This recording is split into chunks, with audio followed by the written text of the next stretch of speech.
Jumping and flying are disabled. Like, just tone the damage a little bit on his normal mode, but tone the damage down way on his chariot mode. Does that seem fair? Does it seem fair what I just did to this thing? Does that seem remotely fair what I just did to that thing? Yo, how's it going, everybody?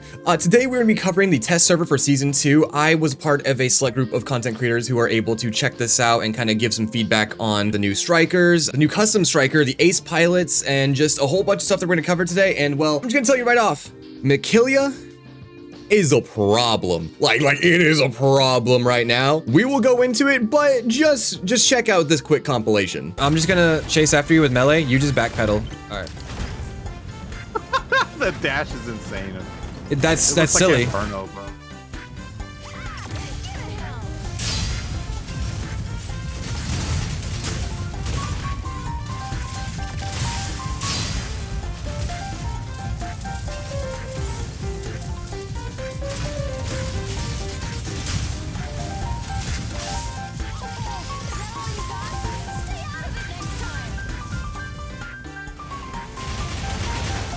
You're mine now.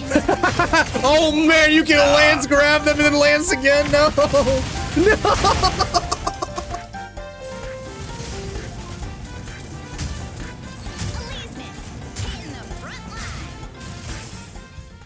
Yeah, so we'll get into that in just a second, but first I just want to say that everything is a work in progress. Nothing here is final, as the note at the very top says, but just still wanted to make sure I made that disclaimer.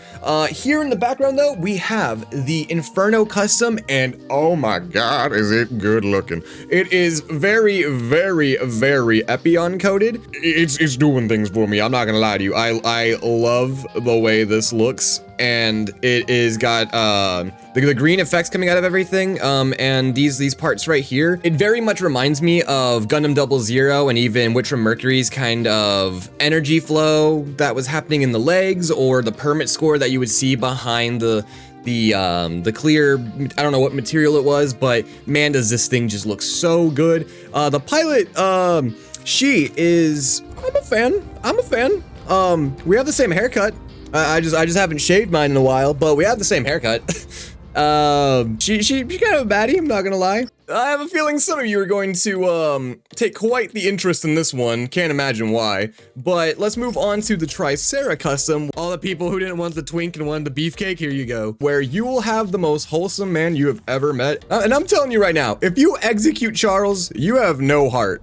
You have no heart. I am wearing his full outfit with the accessories, and you can see on the helmet here, right, and on his like arm, that he has these little doodles. There's a little dragon right there, or maybe that's a Tricera, I'm not sure, but it's blowing fire.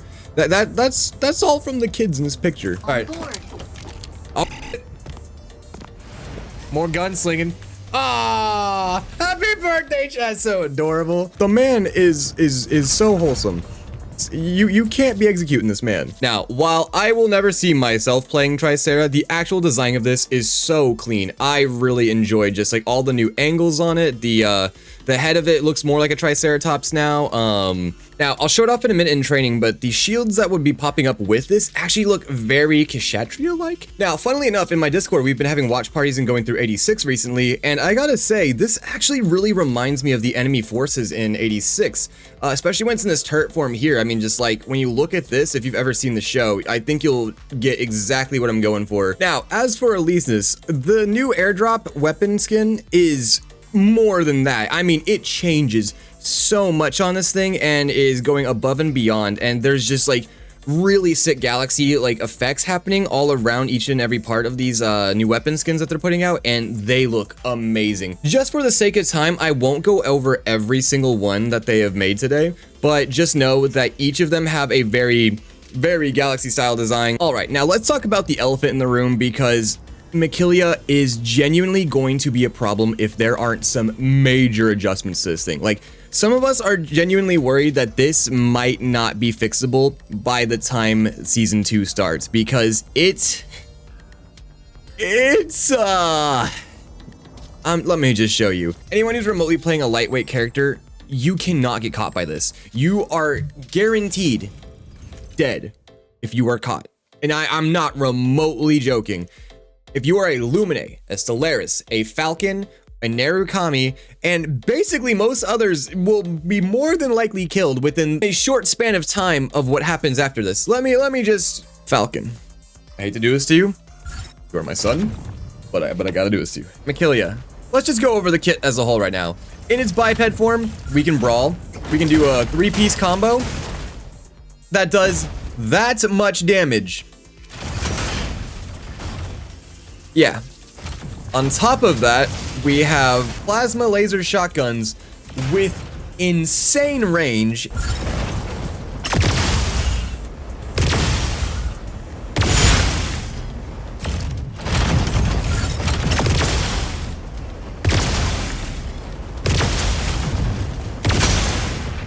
Now, that is probably the least egregious part of the kit, but still genuinely needs some adjustments.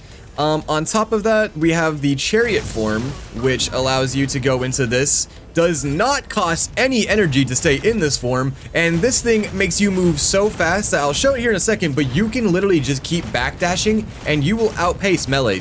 You will outpace melee dashing, and you will be completely fine. But that's not even the worst part of this kit. The worst part is you have a charged lance attack that you can combo guaranteed out of this attack right here. You can grab someone, hold them, and go, no, you're mine.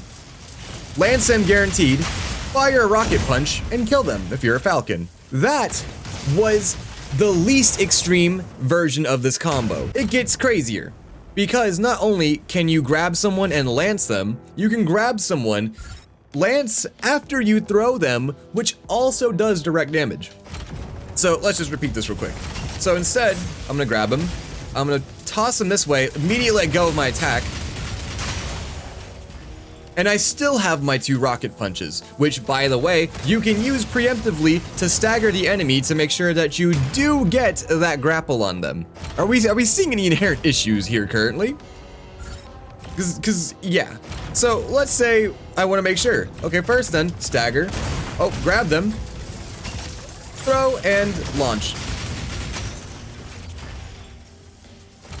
But Falcon's, you know, Falcon's super lightweight. He's super fragile. That just probably doesn't, like, apply the same across the other characters, right? Okay. Let's see. Rocket punch, grab. Rocket punch. Now, Lumine is still pretty squishy, so, you know, let's try it out on a little bit heftier of a target. So we got Inferno here, right? So let's try it out. Rocket punch, grab, throw, lance. Rocket punch. Oh, and then wait, I can just go back and start meleeing again. Oh, wow, that's crazy. That's crazy. On top of that, I have left out one key detail of this kit, and that is the Ox 3. That is literally a completely, and I mean completely, energy negating shield that also deflects the attacks back at the user.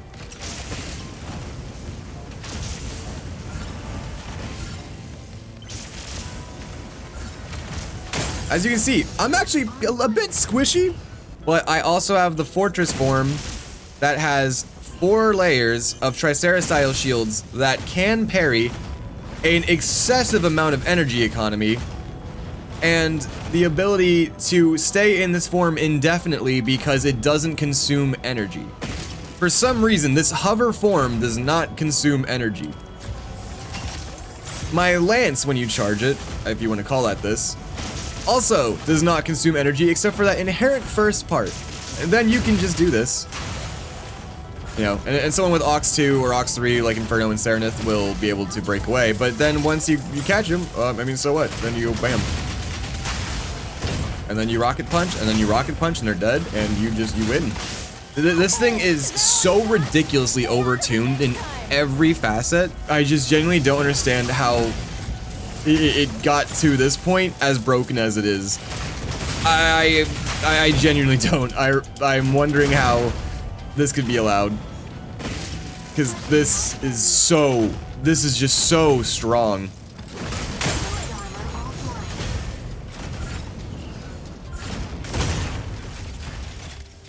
The rocket punch did not deal that much damage.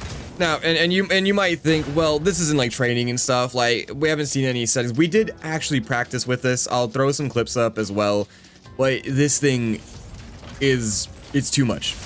It is too much. Genuinely. I will say on the upside, Norn, I think is probably one of the best balanced strikers that we have. Even with the stealth being added while Falcon is the only one who has radar that can reveal him and no adjustments to the patch notes so far, I still think that Norn will be a really balanced addition to the game, and it won't be that crazy. Like some people were concerned that Norn was going to be like ruining the game meta, but no, that is Mackilia. This thing on the other hand, actually very, very balanced, I would say. Now, of the two stealth characters that we already have, this is much more like Narukami.